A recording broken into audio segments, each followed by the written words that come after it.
Now let's look at short division, but let's really look at it. Instead of just saying this is how we solve 842 divided by 2, I'm going to show you what it really means. Now you might be thinking, isn't dividing by 2 the same as half? Well, yes it is, and that's a really good thing to notice, because whenever we solve number problems, we should either estimate our answer first or check it at the end, and that's exactly the kind of thing that can help you. In this case, we're going to use that, and we're going to use it to estimate what our answer might be before we start solving the short division. So let's have a look at what this problem is actually made up of. That 8, that's 8 in the hundreds place. So let's imagine we've got 8 of the 100 blocks, the 10 frame blocks or the base 10 blocks. The 4, well, that's 4 tens or rods. So let's put those there as well. And you guessed it, the 2, that's 2 units. So let's have 2 unit cubes. Now when we have 842 divided by 2, you can think of it as sharing into 2 equal groups. Let's do it. Let's share, and that's going to help us estimate our answer. We've got 8 hundredths, so each group will have 4. We've got 4 tens, so let's split that into 2 groups. Each group will have 2. We've got 2 units, so if we split that into each group will have 1.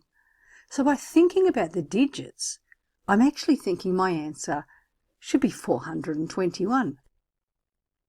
Now that's more than an estimate. We actually worked out the answer.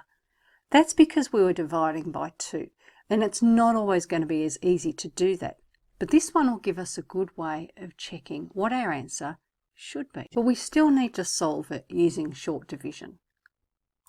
So let's leave our answer at the bottom because we know the answer and we're going to make sure we get there. So that's helping us. We've got 8 hundredths divided by 2. Remember, we always work from left to right. So that means we can give them 4 hundredths each. So 8 divided by 2, or shared among 2, is 4. So we write the 4 directly above the 8 because it's in the hundredths place, and we want to make sure that we know which digit that is or which place that is. Now we've got 4 divided by 2, which is 2 in the tens place. And if you look below, remember we had 2 tens. We've got 2 in the units place, and we share that among 2, or divide by 2, and that means they get 1 unit each. And yep, we've got our 1 unit cube below. So 421 is the answer, and that is exactly what we got when we used the base 10 blocks. 421. So that's correct. So our estimate helped us to check that our answer was right. Now this time, this one's a bit trickier. And we're not going to do an estimate at the start. This time, we're going to work from left to right and check at the end. Now we've got 6 in the hundredths place here, and we're dividing by 5. So imagine we're sharing that among 5. If we've got 6 of something, we can allocate 1 each. That means we've allocated 5 of the hundredths, but we've got 1 of the hundredths left. So what we do is we actually move that to the tens place, and we write it in a little small 1 above the 4, just a bit to the left. And that's actually 10 tens. So 10 tens and 4 tens is 14 tens. So if we share that among 5, we can allocate 2 each, which means we've allocated only 10 of the tens. So let's put our 2 above the tens place.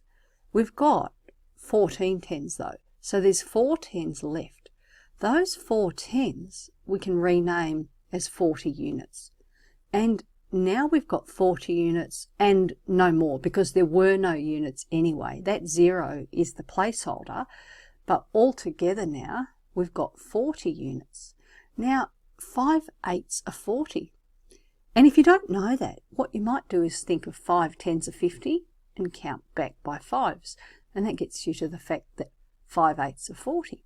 So we can share that out, and we've actually got 8. So we've shared out 8 of the units to each group, and we had 5 groups. So 640 divided by 5 is 128.